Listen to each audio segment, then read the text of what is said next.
Are we about to witness Con Air as DHS abandons the massive detention centers? As I sit here and take in all of the news from every direction, all I see is deceivers, liars, corporate media, cover-ups, agenda, all pushing the same propaganda. It's time for a game changer, a visionary, an innovative person who changes the way that people think of the situations. It's time for Game Changer TV, telling it like it is. Get in the game. Thank you for tuning in to Game Changer TV. I'm your host, Terri Lynn, and this is the channel where every day we're telling it like it is. Today is June 22nd, 2026. And are we about to witness criminals or illegals or political enemies on airplanes, the new Con Air, since DHS is abandoning the massive detention centers? Let's jump into this.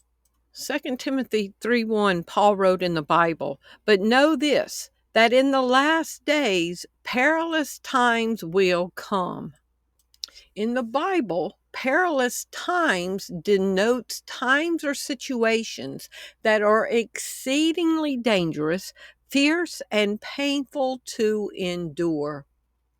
It signifies an environment characterized by moral decay, extreme selfishness, and fierce hostility towards God and others. In the Bible, could perilous times mean facing the mark of the beast?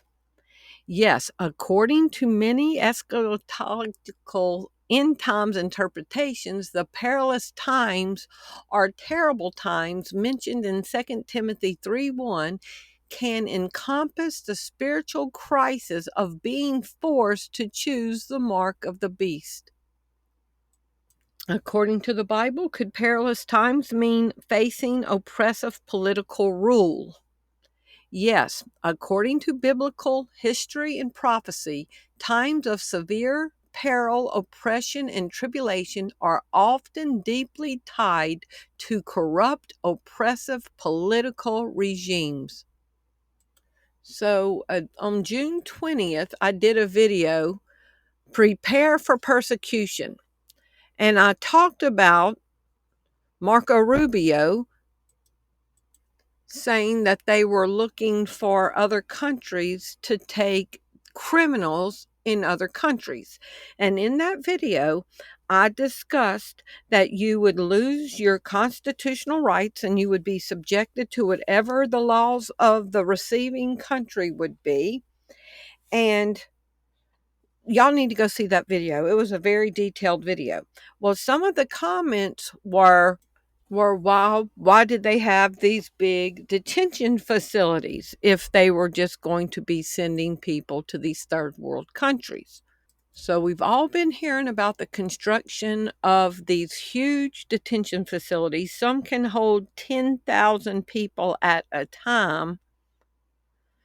ICE began buying mega warehouse detention centers across the U.S., and we all had our thoughts about what was going on. Strap in for this, y'all. Are we about to see Con Air for illegals and political enemies? Saying Con Air made me think about that Nicolas Cage movie. The story revolves around a flight containing some of the nation's most notorious criminals. And y'all remember that. Marco Rubio is going to talk about notorious criminals. The story revolves around a flight containing some of the nation's most notorious criminals who are on their way to a new maximum security detention center. So if the United States was having to build 7 or 8 of these massive detention facilities that held up to 10,000 people at a time, I read that they could hold collectively over 100,000 people at one time in these facilities.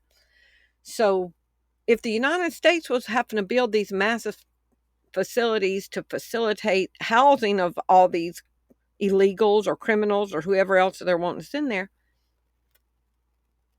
it makes you wonder, what are the other countries going to have, or how are they going to house them? But let's get into this.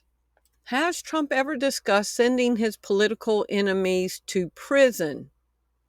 Yes, Donald Trump has repeatedly stated that his political enemies, critics, and former officials who investigated him should be investigated, prosecuted, and jailed. Now, no other president has ever said their political enemies and critics should be imprisoned. But Donald Trump is openly discussing it.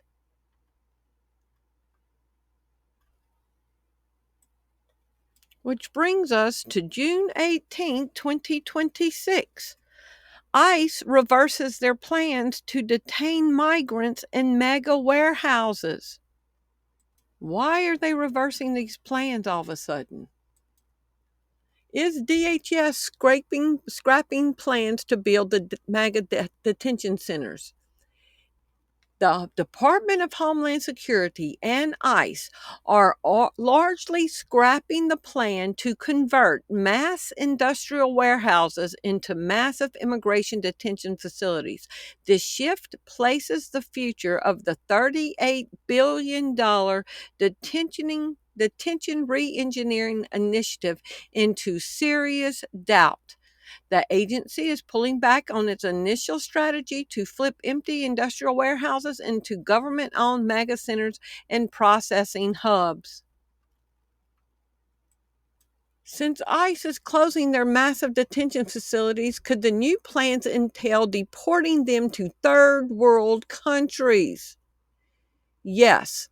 The United States government has actively negotiated and implemented deportation agreements with over 30 countries to transfer third country nationals, including developing nations in Africa, Central America, and the Caribbean.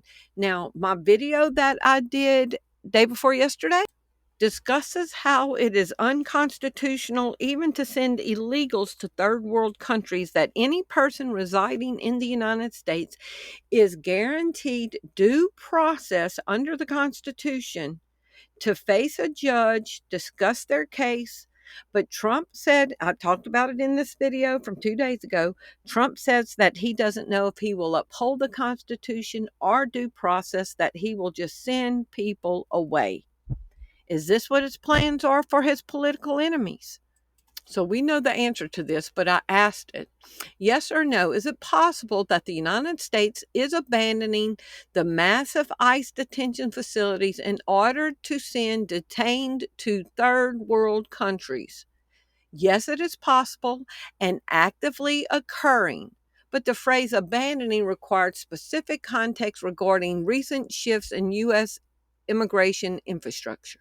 So here's Marco Rubio talking about sending people to third world countries. We are actively searching for other countries to take people from third countries. So we are actively, not just El Salvador, we are working with other countries to say, we want to send you some of the most despicable human beings to your countries. Will you do that as a favor to us? And the further away from America, the better, so they can't come back across the border. I'm not apologetic about it. We are doing that. The president was elected to keep America safe and to get rid of a bunch of perverts and pedophiles and child rapists out of our country. Well, if he was elected to get pedophiles and child molesters out of the country, he's got a whole list that he could be sending, but he's not, is he? So that is a smoke screen. That is a smoke screen to justify what they are doing. Now, if they're closing the ICE detention facilities that could hold 100,000 people and actively going to send, did you hear him? Not just illegals, but criminals to third world countries, that means they will not have any rights. This is about to get crazy. DHS scrapping new deportation mega facilities despite $38 billion spending spree. So Trump is cutting off food stamps and Medicare and Medicaid and Social Security disability and shutting down things and making it hard for struggling people. But they just spent $38 billion on a plan that they are now abandoning. 7 ICE deportation warehouses purchased for more than $700 million will now be sold or transferred to other federal agencies. I reached out to DHS and asked them about this, and they did not deny the New York Times report. From day one, DHS has remained singularly focused on show more. ICE spent $700 million on warehouses. Now it wants to get rid of them. ICE plans to sell or give away most of the 11 warehouses bought to detain migrants, reversing course on a signature initiative. ICE plans to spend $38.3 billion turning warehouses into detention centers, and now they are abandoning this. So what evil is coming? Strap in for this. Answer honestly, yes or no. Logistically, could it be beneficial if criminals were fitted with RFID chips for international transfer? Logistically, RFID tracking can offer substantial operational benefits for international law enforcement. It can provide a foolproof method for near instantaneous tamper-proof identification, which is highly useful when tracking persons of interest at border crossings. There would be no escape. And all the countries are talking about putting biometric tracking at their borders. So people would get sent over and there would be no escaping. Yes or no? Are countries moving towards biometric border security?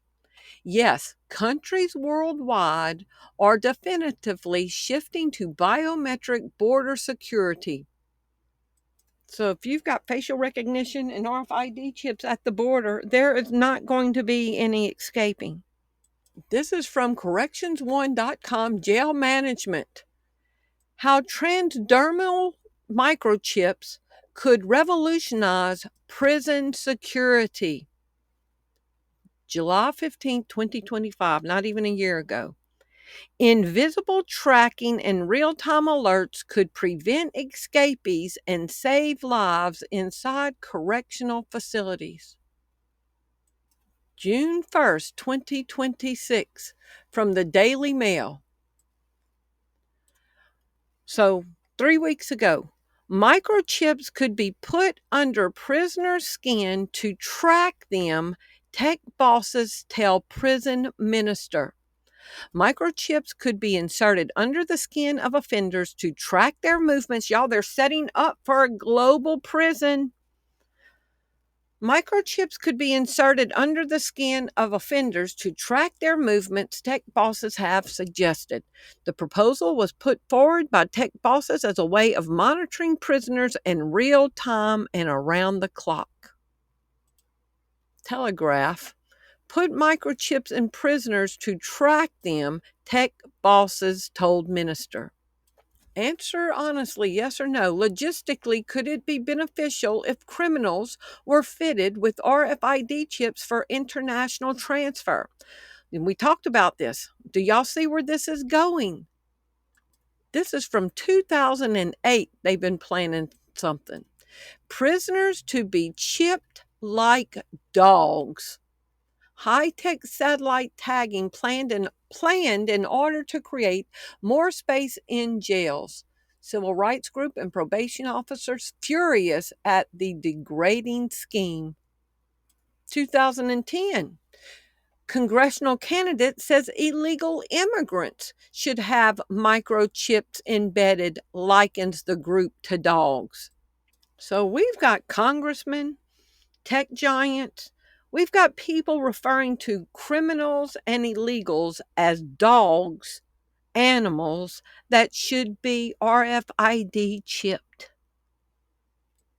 Talking about putting microchips in prisoners, people that are imprisoned, that have no way to get out, that are locked down. Okay? What does this sound like? To me, it sounded more like those perilous times that Paul warned us would be coming in the end times. That would include facing the mark. And the second beast was given power to give breath to the image of the beast, so that the image could speak and cause all who refused to worship the image to be killed. It also forced all people, great and small, rich and poor, free and slave, to receive a mark in their right hand or in their foreheads. Yes or no? Can a prisoner be considered a slave? Yes, legally and historically, prisoners can be considered slaves. Major tech companies propose putting microchips inside of prisoners. Here it is. So a digital rights group called Foxglove has just obtained meeting minutes from a UK government roundtable where Google, Microsoft, Amazon, IBM, and Palantir were all proposing, surgically implanting chips, like microchips, inside prisoners in order to track their behavior and their location in real time. And here's the thing about all of that. You see, that meeting took place a little over a year ago, and those proposals have been sitting under consideration for that entire year, and nobody knew about it until a few days ago when those minutes were made public. And according to Ministry of Justice sources, none of those proposals have been ruled out. Well, I have to say it out loud. Number one, this is a pretext to create the context to knock on your door. Okay? This isn't just for prisoners. Look at the companies who are involved. These companies are end consumer companies, meaning the consumer is the one buying the end product. These are not companies that typically deal with just prisoners as their end consumer. You're talking about companies whose end consumer is you and I. Number two, prisoners still have rights. Those who are incarcerated, 99% of them come home eventually. So prisoners still have rights. But not if they're in a third country, they lose their rights. Yes or no? Is it possible that in the future, the United States, do y'all hear me? Is it possible in the future that the United States, not the UK, could RFID chip implant prisoners? Yes. And look at this document from 2016. RFID chip implementation, testing in prisons and parolees for the greater good. And he calleth all, both free and bond, free and slave, to receive a mark. And without a mark, you would not be able to buy or sell. Without their little mark, they wouldn't be able to get their commissary. And they are shutting down the warehouses that they said were going to house these illegals. And now they're actively searching other countries. And so far, they have found 30 countries willing to take United States residents, some citizens, into other countries. Now, isn't it funny that the United States is not taking in criminals into our country? But Donald Trump is sending homegrowns and illegals to other countries, and they will lose their rights. Y'all prepare for what's coming. But know this, in the last days, perilous times shall come, full of danger. That's why the Bible tells us to be sober, to be vigilant, because our adversary, the devil, is walking around seeking whom he may devour. We have to stay awake, aware, and watching on what is going on around us, because soon hard choices are about to have to be made. Set your face like a flint and a backbone like a rod of steel, that you will not bend to this demonic system. The devil wanted Jesus to bend down to him. We have to be unflinching that we are going to stand for Jesus, because we know how this story ends. Keep standing for truth in Jesus' name. I love y'all. Thank you for watching. I have decided to follow Jesus. No turning back, no turning back. Though none go with me, yet still I'll follow. No turning back, no turning back. If you appreciate the content that you found on this channel, would you prayerfully consider supporting the ministry?